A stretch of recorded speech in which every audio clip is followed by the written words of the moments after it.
اگر آنکھ کی بینائی ختم ہو جائے تو انسان رات اور دن میں فرق نہیں کر سکتا۔ اسی طرح اگر انسان کا دل اندھا ہو جائے تو وہ حق اور باطل میں فرق نہیں کر سکتا۔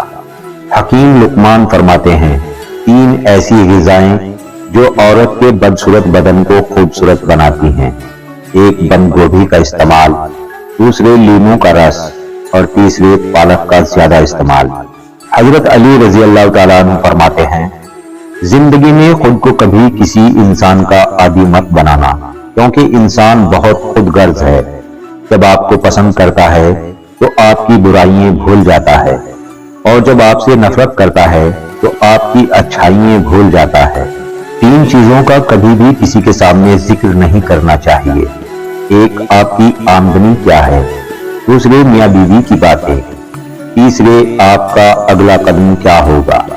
رسول اکرم صلی اللہ علیہ وسلم فرماتے ہیں، جو کسی مسلمان کو ایسی جگہ ذلیل کرے گا جہاں اس کی عزت کی جاتی ہے تو اللہ اسے ایسی جگہ ذلیل کرے گا جہاں اسے اللہ کی مدد کی ضرورت ہوتی ہے۔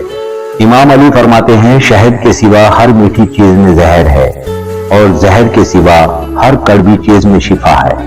نیت کتنی بھی اچھی ہو مگر دنیا آپ کو آپ کے دکھاوے سے جانتی ہے، اور دکھاوا کتنا ہی اچھا ہو مگر اللہ آپ کو آپ کی نیت سے اجر دیتا ہے۔